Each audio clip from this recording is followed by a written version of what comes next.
Secretary of State, the Chancellor of the Exchequer is thought to be a bit of a sceptic on high-speed rail, and he's just announced that he's not going to shrink from taking tough decisions about cutting public expenditure. Now, how confident are you of persuading him of the merits of the high-speed rail case, and indeed getting the support of other Cabinet colleagues? We're awaiting the report of High Speed 2, the company that we've set up to produce a plan for a high-speed line from London to Scotland. Until we have that plan in December, of course, I can't make any commitments on behalf of the government, and we'll have to have proper discussions inside government. But the Chancellor agreed to the setting up of the company, High Speed 2, because he thought it was very important that we did this detailed planning work.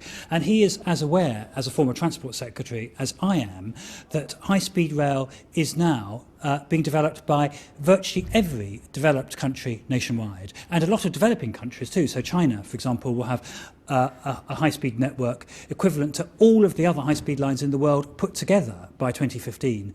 And this is a factor that needs to be taken into account, that high-speed rail is becoming a standard feature of transport infrastructure in developed and many developing countries.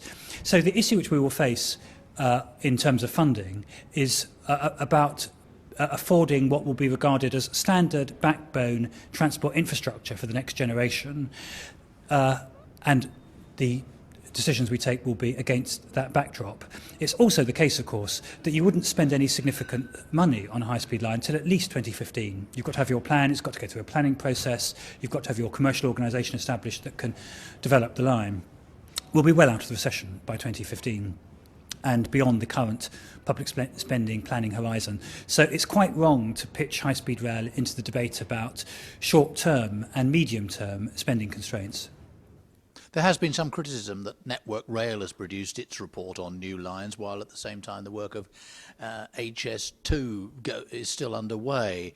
Do you think Network Rail has muddied the waters a bit? No, I think Network Rail has behaved perfectly properly. It is the nation's track authority. It has huge expertise in the development of the rail network. It's absolutely appropriate for them to be publishing their own thoughts on how a high-speed network should develop. As Ian Coucher, the Chief Executive of Network Rail, made clear, it's not for Network Rail to decide on what happens in respect of a high-speed line, because of course it's the government that will have to underpin the funding for it.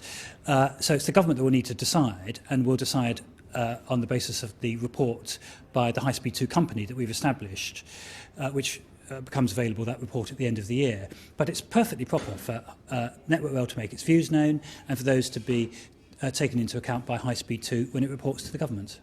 Judging by a recent edition of Any Answers, the British public are rather sceptical about this whole thing. Do you think what we've heard at today's event will help to quell some of that scepticism? Actually, my reading of the British public is that there's strong support for high-speed rail. All of the meetings and gatherings that I do, I'm struck by how strong the support is. And of course, there's now a political consensus in favour of high-speed rail between the major political parties. And there's also a growing campaign by the major cities which would benefit from high-speed rail that it should take place. What was interesting about the Any Answers episode is that you cannot make the argument for high-speed rail just based on one factor alone. In the Any Questions which preceded the Any Answers, the big issue that was being discussed was the journey time saving between London and Scotland, and the issue about whether or not you could reduce it from 4.5 hours to 3.5 hours. That was the question which was raised in Any Questions. Is it worth making this big investment simply to reduce the journey time by 1 hour? The point I made in response to it is that you don't invest many billions of pounds in a high-speed line simply to shorten journey times. There are a whole set of other factors that need to be taken into account as well.